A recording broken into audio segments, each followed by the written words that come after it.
We're very excited about this new point of more return campaign talking about addressable advertising.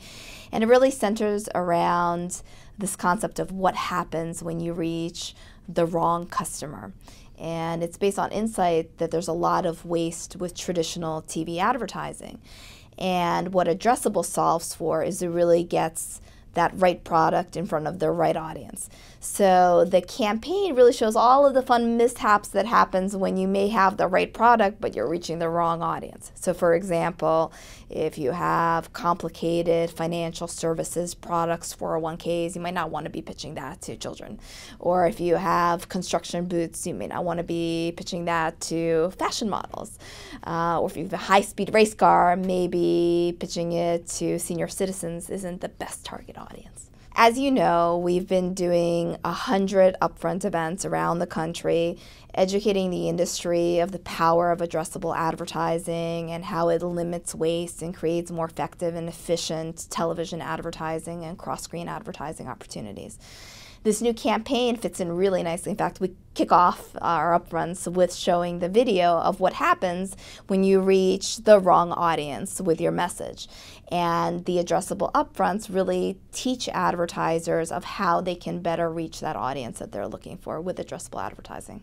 What we're finding right now is a lot of advertisers are questioning television advertising. Gone are the days when nobody gets fired for putting their ad spend in television. Media planners and advertisers want TV to become as accountable as some other channels such as digital. So what we're trying to get at with the upfront events that we're doing and with this advertising is that you can have much more targeted and much more effective television advertising. Some of the issues that have been raised around addressable advertising are the challenges around scale.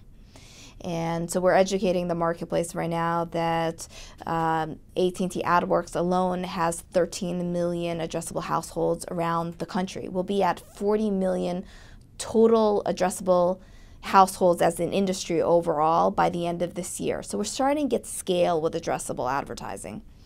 The other question is around cost. So addressable has a higher CPM because you're getting much more targeted. And depending on how targeted you get, there are varying degrees of cost associated with that.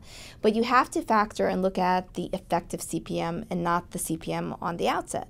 Because when you look at the fact that there's no waste associated with addressable, you're reaching 100% of your target audience that you're trying to reach, addressable becomes a really interesting efficiency play. Because we found with the hundreds of campaigns that we ran, thousands at this point campaigns that we've run, that addressable advertising can be a very efficient way of driving results. A big focus of ours is addressable television at the moment, but certainly being part of AT&T with 170 million subscriber connections across platforms, that opens up a tremendous opportunities from a cross-platform perspective.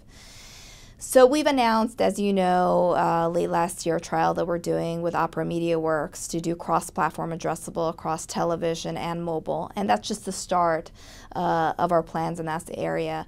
We are currently the leader in addressable TV advertising, and we are well on our way to becoming the leader in cross-screen addressable advertising as well. What we found that advertisers are interested in with cross-screen addressable advertising is to be able to reach the same consumer across platforms, be able to sequence messaging, and be able to measure the impact seamlessly across screens.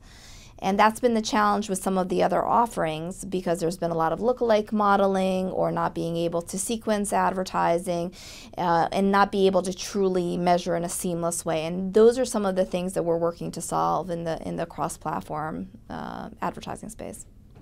Well, then convert your traditional IRA to Roth. Take your pre-tax assets and rollover funds to a tax-deferred account. Come on, guys, it's common sense. 65 is right around the corner, so let's talk funeral expenses. Who has a plot?